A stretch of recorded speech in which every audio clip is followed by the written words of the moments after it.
Hey guys, welcome back to World Mechanics. Thank you guys for watching and subscribing to the channel. Today will be super helpful video guys to any of you that have a BMW 6 or 7 series BMW guys. What's common between those? Most of them will even use the same engines because they're almost built on the same platform.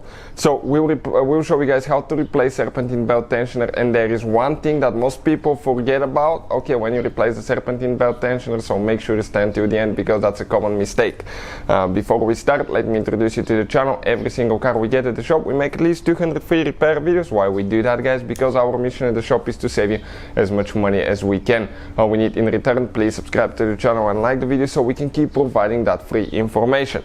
Now, if you guys want to see any specific video, any help with, you need help with anything, leave a comment below. Also, all the parts and tools that we use in our videos, or if you need to buy something for your car, check out the link in the description of the video below. We share it for your convenience.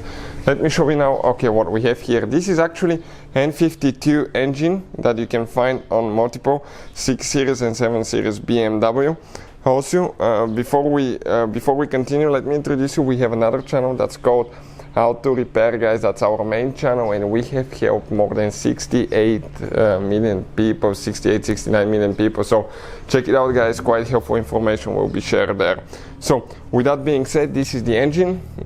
We have the radiator fan and the radiator removed because we'll be making quite a few videos on that engine, but you don't need to do any of that. What I would recommend, disconnect your car battery because your hands will be close to the fan. You don't want them to be caught.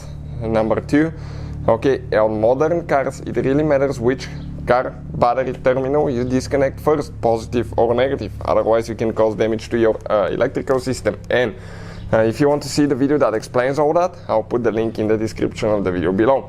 Now, you may have a different belt diagram, routing diagram, depending on when your engine was built and all that stuff, what model you have, what configuration, but usually you have a crankshaft pulley, AC compressor, maybe power steering pump, idle pulley, alternator, and that device right here is called serpentine belt tensioner. You will have one pulley here, an arm that extends, and a bolt in the middle. Now, there are 4 things that you need to replace when you replace that tensioner, guys. It's recommended: new belt, new tensioner, new idle pulleys. You may have 1 or 2 of them depending on the engine. Even if you have a V8, the procedure is about the same.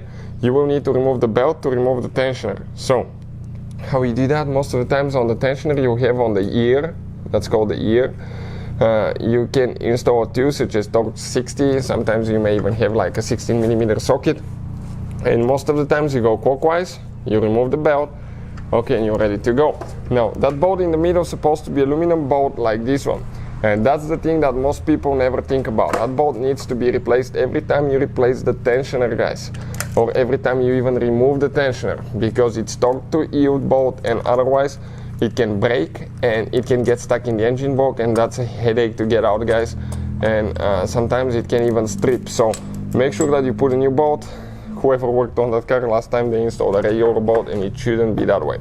This is the tensioner. It has a big spring on the back that keeps constant pressure on the belt. Those pulleys go bad often, and we'll have a video how to re-grease them if you want to see. But that's how you guys, okay, you can see that's how you guys do it. Now, putting it together practically in reverse order, we took it apart. Hopefully the video will be helpful. Thank you for watching, and see you guys next time.